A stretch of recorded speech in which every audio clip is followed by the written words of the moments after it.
کافرو، تم اللہ سے کیوں کر منکر ہو سکتے ہو؟ جس حال میں کہ تم بے جان تھے تو اس نے تم کو جان بخشی، پھر وہی تم کو مارتا ہے، پھر وہی تم کو زندہ کرے گا، پھر تم اسی کی طرف لوٹائے جاؤ گے۔ وہی تو ہے جس نے سب چیزیں جو زمین میں ہیں تمہارے لیے پیدا کی، پھر آسمانوں کی طرف متوجہ ہوا تو ان کو ٹھیک ٹھیک 7 آسمان بنا دیا، اور وہ ہر چیز سے خبردار ہے۔ اور وہ وقت یاد کرنے کے قابل ہے جب تمہارے پروردگار نے فرشتوں سے فرمایا کہ میں زمین میں اپنا نائب بنانے والا ہوں۔ انہوں نے کہا، کیا تو اس میں ایسے شخص کو نائب بنانا چاہتا ہے جو خرابیاں کرے اور کچھ تو خون کرتا پھرے؟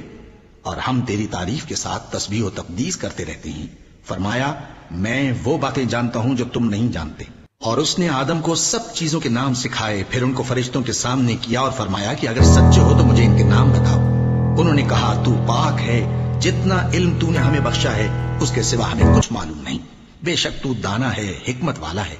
تب اللہ نے آدم کو حکم دیا کہ آدم، تم ان کو ان چیزوں کے نام بتاؤ۔ سو جب انہوں نے ان کو ان کے نام بتائے تو فرشتوں سے فرمایا، کیا میں نے تم سے نہیں کہا تھا کہ میں آسمانوں اور زمین کی سب پوشیدہ باتیں جانتا ہوں، اور جو تم ظاہر کرتے ہو اور جو پوشیدہ کرتے ہو سب مجھ کو معلوم ہے۔ اور جب ہم نے فرشتوں کو حکم دیا کہ آدم کے آگے سجدہ کرو تو وہ سب سجدے میں گر پڑے، مگر شیطان نے انکار کیا اور غرور میں آ کر کافر بن گیا۔ اور ہم نے کہا کہ اے آدم، تم اور تمہاری بیوی بہشت میں رہو اور جہاں سے چاہو بے روک ٹوک کھاؤ پیو، لیکن اس درخت کے پاس نہ جانا، نہیں تو ظالموں میں ہو جاؤ گے۔ پھر شیطان نے دونوں کو اس درخت کے بارے میں پھسلا دیا اور جس عیش و نشاط میں تھے اس سے ان کو نکلوا دیا۔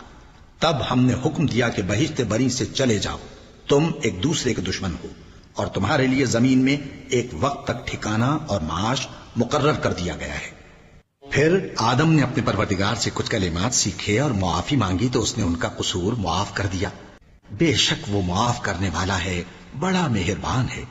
ہم نے فرمایا کہ تم سب یہاں سے اتر جاؤ، جب تمہارے پاس میری طرف سے ہدایت پہنچے تو اس کی پیروی کرنا، کہ جنہوں نے میری ہدایت کی پیروی کی ان کو نہ کچھ خوف ہوگا اور نہ وہ غمناک ہوں گے، اور جنہوں نے اس کو قبول نہ کیا اور ہماری آیتوں کو جھٹلایا وہ دوزخ میں جانے والے ہیں اور وہ ہمیشہ اس میں رہیں گے۔ اے آل یعقوب، میرے وہ احسان یاد کرو جو میں نے تم پر کیے تھے، اور اس اقرار کو پورا کرو جو تم نے مجھ سے کیا تھا۔ میں اس اقرار کو پورا کروں گا جو میں نے تم سے کیا تھا، اور مجھی سے ڈرتے رہو۔